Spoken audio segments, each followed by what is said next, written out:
Good morning dear student. Welcome to online class. Today is Wednesday 5/8/2020. Next online class में हमने पहले part के अभ्यास प्रश्न कंप्लीट किए थे. आई होप आपकी नोटबुक में भी पूरे नोट डाउन हो गए होंगे अच्छी हैंडराइटिंग में. आज हम चलते हैं द्वितीय पार्ट की ओर जिसका नाम है स्वर्ण काकः. टाइटल से साफ पता चला काकः यानी कौवा, स्वर्ण यानी सोने का.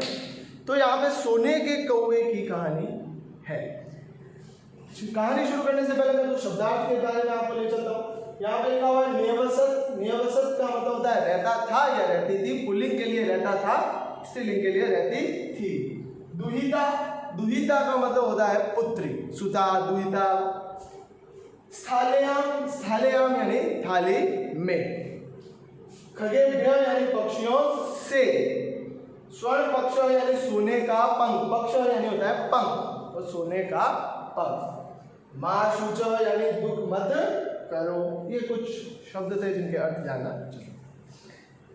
अब पाठ पढ़ाने से पहले मैं आपको इसकी स्टोरी की ओर ले जाना चाहूँगा कि इसमें है क्या, ताकि आपको जब पाठ आप पढ़े या मैं पढ़ाऊँ तब आपको अच्छा सा नॉलेज हो कि इसके बारे में, पाठ के बारे में पता हो कि क्या है क्या नहीं है.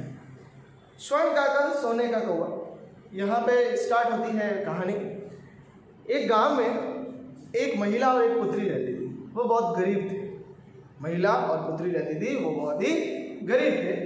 एक दिन उसकी माँ ने, पुत्री की माँ ने यानी लड़की की माँ ने उससे कहा कि मैं कुछ चावल जो है तुम्हें थाली में डाल के दे रही हूँ, तुम छत पे जाके इसको सुखाओ, लेकिन इसकी पक्षियों से इसकी रक्षा करना. छत पे अपन अनाज उगाते हैं तो बर्ड्स वगैरह आ जाते हैं, अपने भी आते हैं, हम उसको उड़ाते हैं, करते हैं. तो उसने कहा कि इससे तुम उसकी रक्षा करना. तो वो बेटी जो है, वो लड़की जो है, वो थाली को लेकर छत पर जाती है और पक्षियों से उसकी रक्षा करती है. तभी वहाँ पर एक कौवा आता है. वो कौवा जो होता है, आज तक किसी ने भी ऐसे कौवे को नहीं देखा. वो पूरा सोने का होता है, उसके पंख सोने के होते हैं और चांदी की उसकी चोंच होती है. वो एक दिखने में बड़ा विचित्र पक्षी लग रहा था. एक ऐसा कौवा जिसने आज तक जिंदगी में किसी ने उसको नहीं देखा, क्योंकि वो पूरा सोने का था. उसकी चोंच जो थी वो चांदी की थी. वो उस चावल के दानों को चुगने लगा. अब उसको चुगता देख वो लड़की जोर जोर से रोने लगी. रोते रोते उसने कौवे से हाथ जोड़कर विनती की कि हे पक्षी, तुम ये चावल के दाने मत चुगो, हम बहुत ही गरीब हैं. हम अगर तुमने ये चावल के दाने चुग लिए तो हमारा भोजन आज नहीं बनेगा, हम बहुत ही गरीब हैं. अब वो पक्षी ये सब सुनकर, स्वर्ण काकः यानी सोने का कौवा ये सब सुनकर बड़ा ही विचलित हुआ. उसने कहा, उस लड़की को एक ऑफर किया कि सूर्योदय से पहले, किससे पहले? सूर्योदय से पहले यानी सूर्य उगने से, सुबह के जस्ट सूर्य उगने से पहले तुम गांव के बाहर एक पीपल के वृक्ष पर आ जाना. मैं वहां पर तुम्हें चावलों का मोल दे दूंगा. और ऐसा ही हुआ. अब लड़की सूर्योदय से पहले गांव के बाहर उस पीपल के पेड़ पे चली गई. अब वहां पे वो पीपल के पेड़ के पास जाके देखती है तो वो बड़ी विचित्र रह जाती है. सोने के कौवे का वहां के जो शाखाएं थी उस पर सोने का महल बना हुआ था. वो तो एक अलग ही पक्षी है, उसके तो सोने का महल बना हुआ था. तो वो उठता है और बाहर खिड़की से झांकता है और देखता है, अरे लड़की तुम आ गई. उसने कहा, हाँ, मुझे आपने बुलाया था चावल के दानों का मोल देने, अब मुझे मोल आप दीजिए. तो उसने कहा, ठहरो ठहरो, मैं तुम्हें ऊपर आने के लिए सीढ़ियाँ देता हूँ. अब उसने उसके सामने 3 ऑप्शन लिखे. बोलो लड़की, तुम कौन सी सीढ़ी से आना पसंद करोगी? तांबे की, चांदी की या सोने की? उसने 3 ऑफर दिए. क्या क्या दिया? कौन सी सीढ़ी का ऑफर दिया? तांबे की, चांदी की या सोने की. तो लड़की ने कहा, मैं बहुत ही गरीब हूँ, मैं तो तांबे, सिंपल हूँ, सादी हूँ, मैं बड़े गरीब हूँ, मुझे सोना चांदी नहीं चाहिए, मुझे तो आप तांबे की सीढ़ी दे दीजिए, मैं महल में आ जाऊंगी. लेकिन कौवे ने यह सुनकर भी उसे सोने की सीढ़ी दी और वो सोने की सीढ़ियाँ चढ़कर महल में आ गई. फिर कौवे ने कहा, तुम बड़ी थकी हुई होगी, तुम्हें कुछ नाश्ता खाना वगैरह देता हूँ.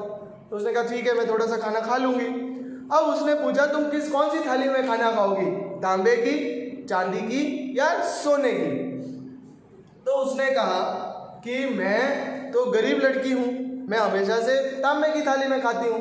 तो मैं तांबे की थाली में ही खाना खाऊंगी। यहाँ पे ये बात हमें नोटिस करने की, उस लड़की के मन में बिल्कुल भी लालच नहीं है और तांबे की थाली में उसने खाने का बोला, लेकिन फिर भी कौवे ने उसको सोने के पात्र में यानी सोने की थाली में उसको भोजन करवाया। ऐसे पकवान वाले स्वादिष्ट भोजन उस लड़की ने आज तक नहीं किए थे। वो उस भोजन को खाकर बड़ी ही प्रसन्न हुई। फिर कौवे ने कहा, तुम काफ़ी देर हो गया तुम यहाँ आए हुए, तुम्हारी माँ जो है बड़ी चिंतित होती होगी, मैं तुम्हें तुम्हारे चावलों का मोल दे दूंगा, आओ और यहाँ से कोई भी एक संदूक तुम उठाकर ले जाओ। अब उसके सामने 3 संदूक रखे, बहुत बड़ा, मिडल साइज यानी उससे छोटा और एक सबसे छोटा। वो लड़की बेचारी सीधी सादी गरीब थी, उसके मन में लालच था नहीं, तो उसने सबसे छोटी पेटी उठाई और घर की ओर रवाना हो गई।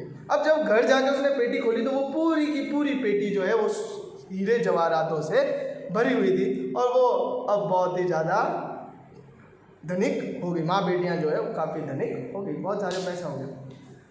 अब वहीं उसी गांव में एक लालची औरत रहती थी। अब लालची औरत ने कैसे भी करके ये राज जान लिया कि इनके पास पैसा आया कहाँ से, तो उन्होंने भी इस प्रकार से किया। उस लालची औरत ने अपनी बेटी को छत पे भेजा कि जा कौवे को वो चावल लेके तू खड़ी रहना, कौवा आएगा। वो चावल लेके खड़ी हुई, उसी प्रकार से वो सोने का कौवा उस छत पर भी आया।